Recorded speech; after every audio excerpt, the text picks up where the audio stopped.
Lewis Gillhespy here at Rockflow, and today I have the privilege of being joined by Joel Turnbull, who is our development advisor. Joel, welcome. Hi, Lewis. How are you? Joel, what is a development advisor? Development advisor, yes. A development advisor is an advisor on developments, obviously. Developments can be greenfield developments. So that is when you've got a new field and you're bringing it to FID or FDP, or it can be brownfield development, which can be as small as installing some new topsides work, or perhaps wells, or perhaps subsea architecture, or it could be as big as adding another platform and doing an extensive redevelopment. Joel, in my career, I've got some experience of taking greenfield through to FID, and then also some experience on brownfield, but it's kind of sporadic. And I guess having a development advisor with all the experience at hand is very helpful. So you've got a lot of experience in that place. Do you want to just elaborate on what that is? Yes, certainly. Yes, I started work with Total as a reservoir engineer, and I was 11 years with them working North Sea, Nigeria, and Middle East. Then I moved to Nexen, and I was the subsurface manager and then the asset manager for Buzzard in the North Sea.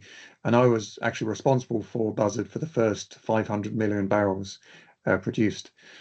I then moved to Sasol, and I was looking after the Gabon field Etame for 4 years. And then I moved to Tullow, where I was the developments manager, which is looking after the subsurface and the projects and engineering for the deep water fields in Ghana, Jubilee, and TEN. So that's a huge amount of experience, Joel. So if I go back into my my green hat days of being an asset manager, what services might you have been able to help me as I was thrown in the deep end and just left to fend on my own? Yeah, well, it's a good question. I mean, the thing we provide is a review of the assets. So you might be an operator bringing your field to FTP, and you'd say, well, I just like to make sure that we've not missed anything, any values, we're not spending too much money, or we're really getting the most out of this field. Or perhaps you've got a field already in production and it's going fine, but you just want to make sure, where else can we add value on this field? Or perhaps you're looking at purchasing a field or even selling a field.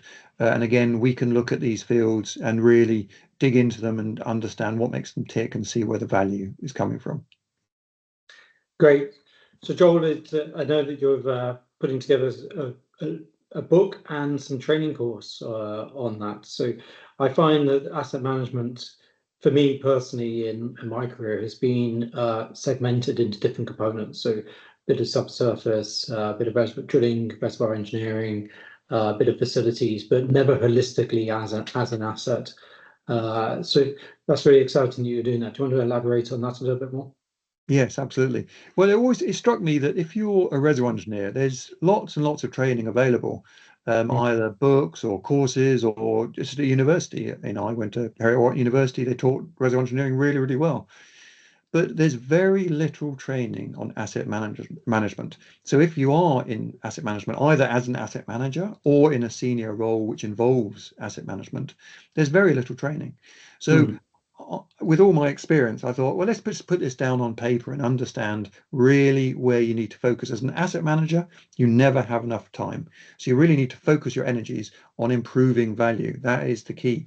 And you need to then find out how to improve value and then go through all the disciplines or that lead into asset management to see how to get that value out of the asset. Joel, thank you very much. Thank you very much.